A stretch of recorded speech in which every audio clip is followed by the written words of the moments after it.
Hindi po kami prepared sa mga changes na nangyayari, pero wala po kaming pinagsisisihan. So, wala kaming pinagsisisihan na sinubukan namin dito sa Australia kasi part to ng pag-i-invest namin para sa future naming mag-asawa. Pero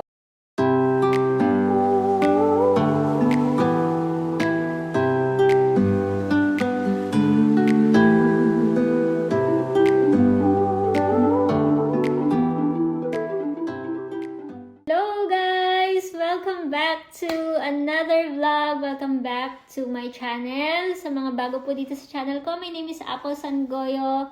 At huwag kalimutang mag-subscribe, mag-like, at mag-share kung nagustuhan nyo ang video na ito. Sa mga dati ko na pong subscriber, welcome back po sa inyo. So today is another day of live sharing and kwentuhan na naman tayo ng buhay dito sa Sydney, Australia. Gusto ko lang mag-update kasi marami pong mga nagme-message sa akin, nagtatanong kung ano daw ba ang balita kung nakapag-lodge na kami ni Ren ng visa, kung tapos na ba officially, tapos na ba yung term ni Ren, ano yung next move namin, ano yung next plan namin.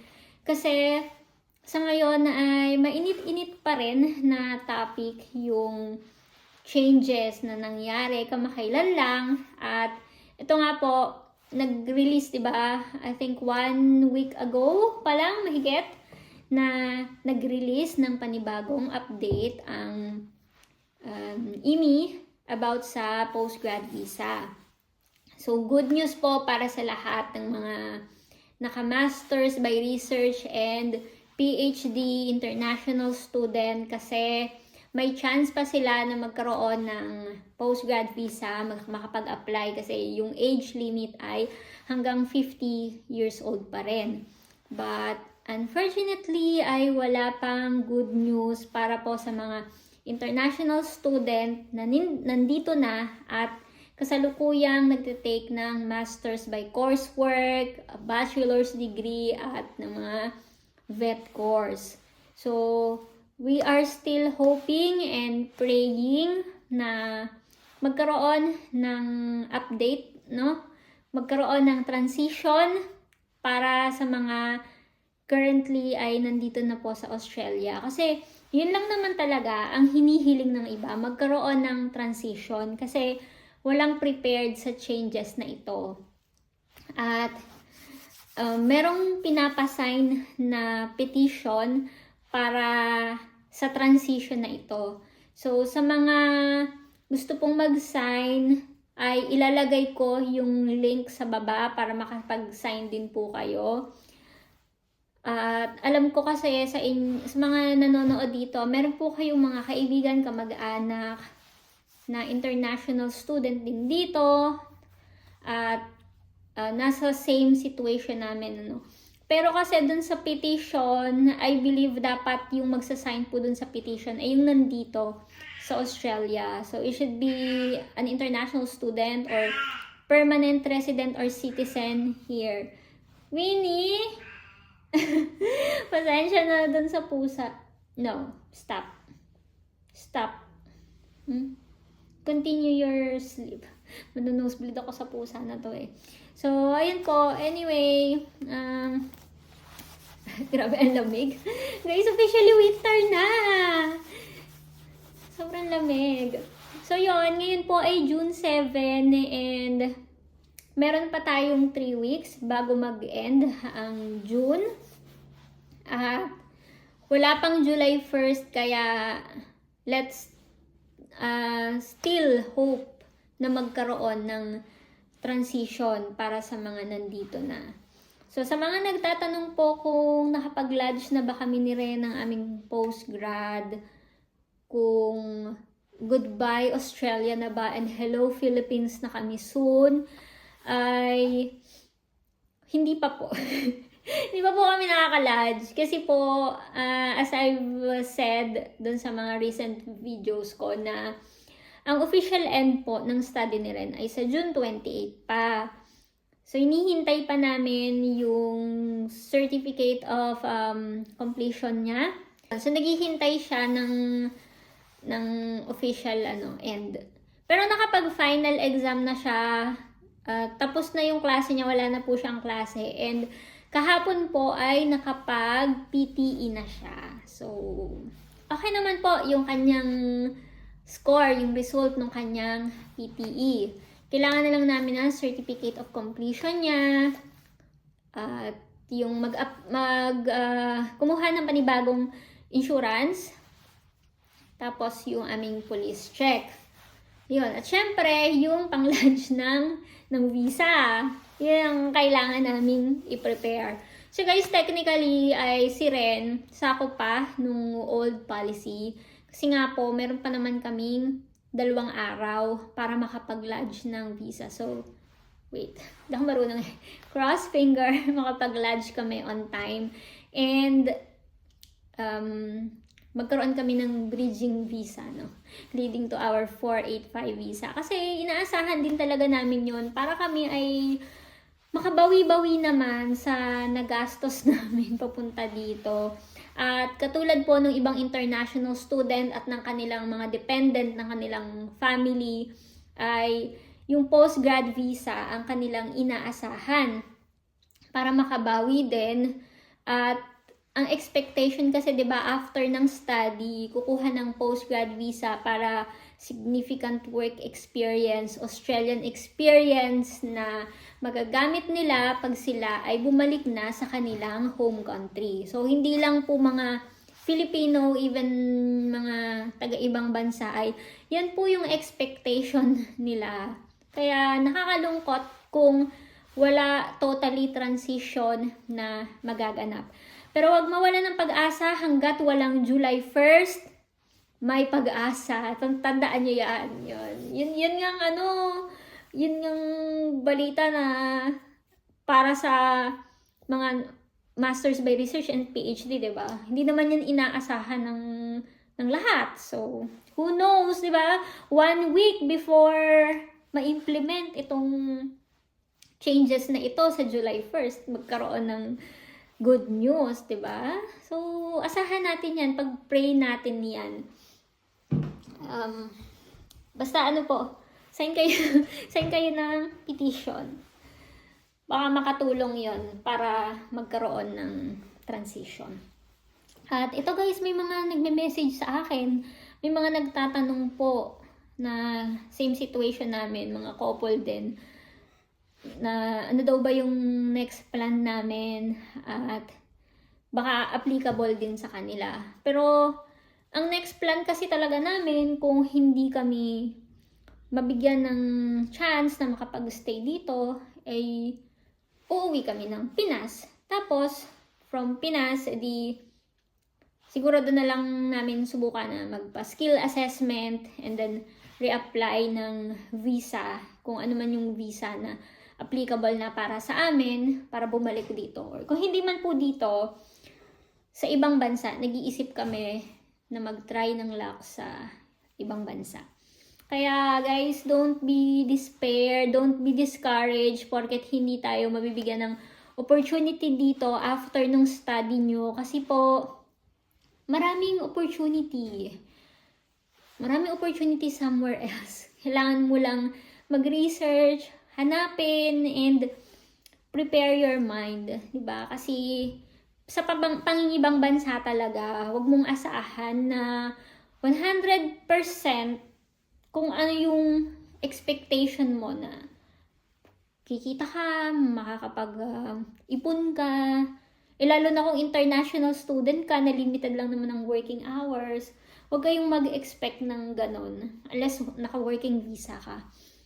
Dito sa Australia guys, maganda. Lalo na kung ikaw ay naka-working visa, PR pagpasok mo dito, or citizen ka dito. Australia is a great country. Maganda siya. Malinis ang hangin, maraming pasyalan. Yung quality of life dito, talagang dito ka naranasan yung quality of life na never kong na-experience pa sa Pinas. Pero mahal namin ang Pilipinas, and alam namin sa puso namin na darating ang araw, babalik at babalik kami ng Pinas. Yun nga lang, sa ngayon ay kailangan naming sulitin ang aming kabataan na makapag-explore at magkaroon ng mas malalim pang experience, malawak na experience. And when we move here, hindi naman talaga namin sigurado kung ano yung magiging kapalaran namin dito. Kasi wala pa naman kami dun sa point na ang ginugol talaga namin noon ay maging PR or maging citizen na dito. Kasi nung nag-a-apply kami ng visa, ang pinagdarasal namin, mag-grant yung visa namin. Kasi pag nag-grant yung visa namin, merong pagkakataon na makapag-aral si Ren, mag-masters dito, at makapagtrabaho at the same time. At ako naman din, bilang dependent niya, makapag-work ng full-time. So, yun yung naka-align nung time na yon. Pero, hindi po namin inaasahan itong mga changes na ito. Hindi po kami prepared sa mga changes na nangyayari, pero wala po kaming pinagsisisihan. So, yun po ang totoo. Wala kaming pinagsisisihan na sinubukan namin dito sa Australia kasi part to ng pag-i-invest namin para sa future naming mag-asawa. Pero yung changes na to ay grabe yung impact na na binigay nito. Hindi lang sa amin, marami sa atin mga international student and sa family nila. But again, don't be discouraged and don't be despair. Maraming opportunity and it's not the end of the world. Diba nga pinagmamalaki yung Australian education na pag meron ka niyan, parang wow, maraming opportunity na lalapit sa'yo or magkakaroon ka. So then, after you finish your study, use it. Kung kailangan mong umuwi ng Pilipinas, gamitin mo yung pinagtapusan mo.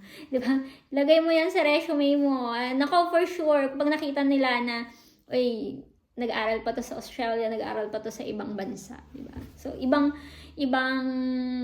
sa atin, ibang level na rin yung ganun na nakapag-aral ka sa ibang bansa. Or, use it sa ibang bansa naman kung merong opportunity. Ayan. Guys, nanonood na pala ako ng ibang vlogs ng mga international student and immigrants sa iba't ibang bansa. So, may mga international students sa Germany, meron sa UK, sa Canada, sa New Zealand, sa Europe, at hindi lang naman Australia, mga international student dito sa Australia ang nakakaranas ng mga changes na ganyan and ng stress, ng anxiety. Kasi even sa ibang bansa po, may mga changes na nangyayari din. Pero, para sa akin kasi, part yan nitong ating journey na to. Kasi una hindi naman tayo, paano ba?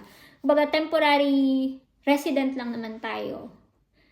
So, wala talagang 100% na kasiguraduhan kung ano yung magiging kapalaran. Basta dapat lagi ka lang prepared mentally, physically, and kung merong pagkakataon na kumikita ka ng malaki, mag-save kayo para kung magkaroon ng changes, hindi uuwi ng luhaan, di ba?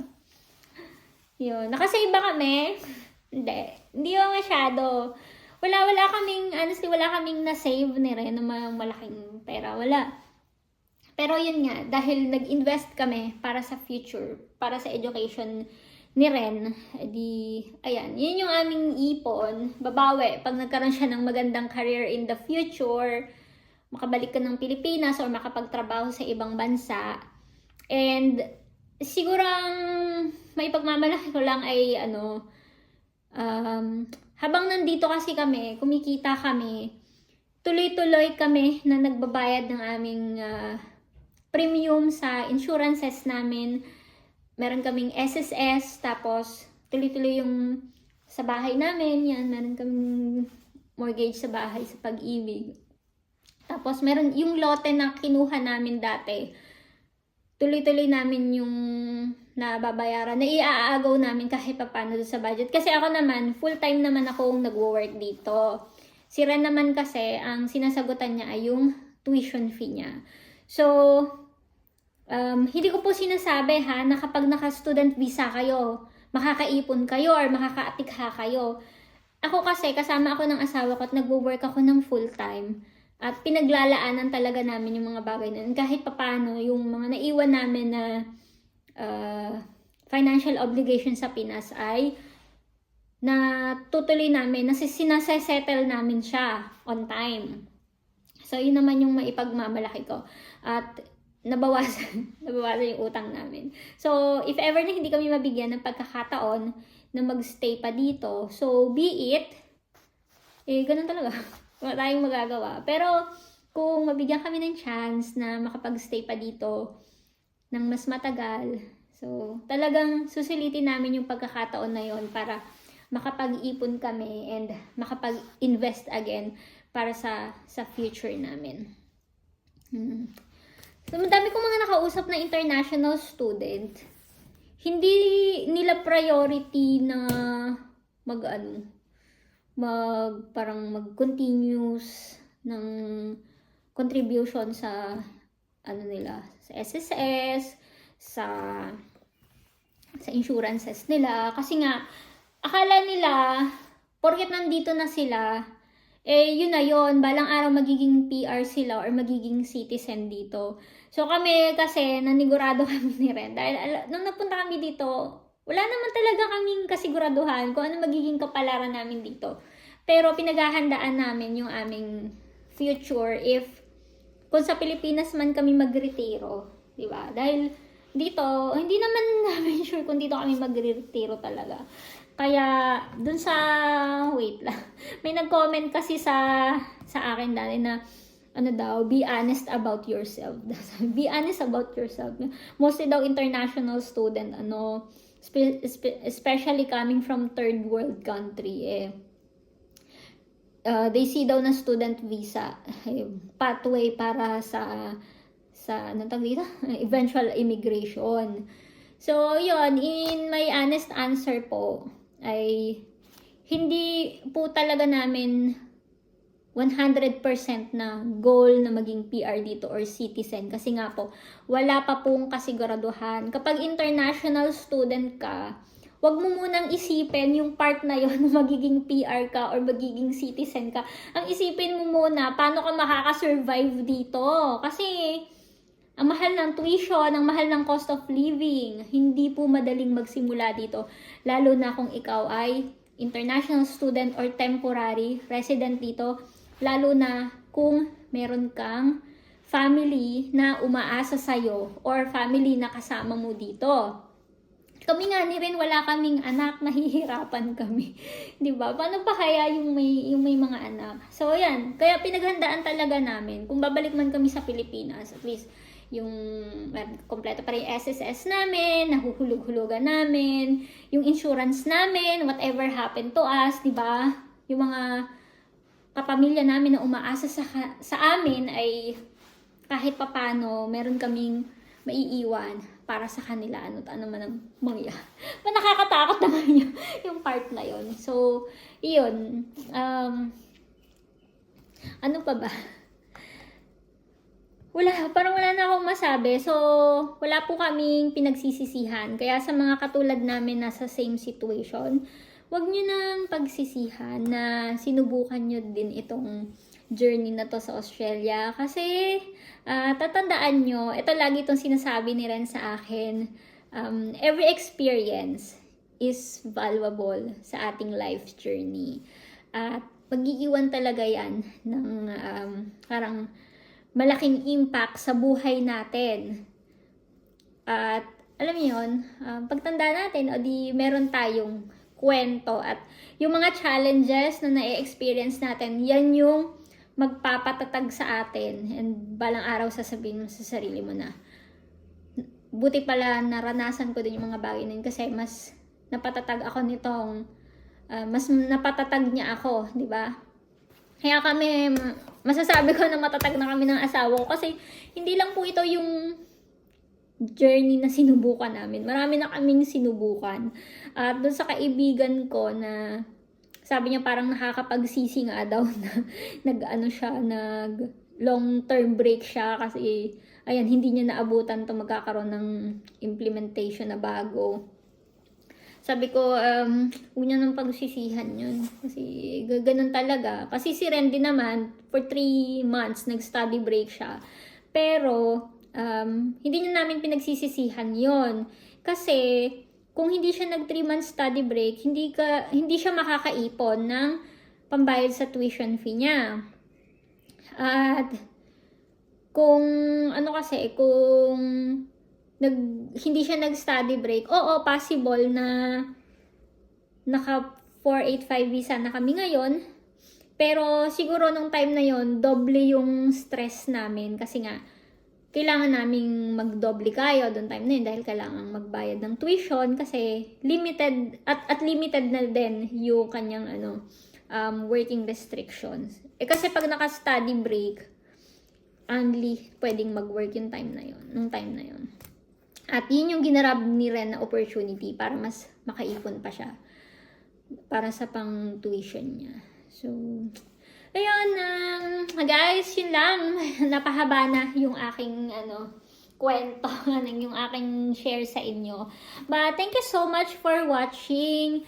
See you on my next vlog and hopefully next week may good news, no? Balikan ko kayo. Thank you guys for watching. God bless everyone. Bye!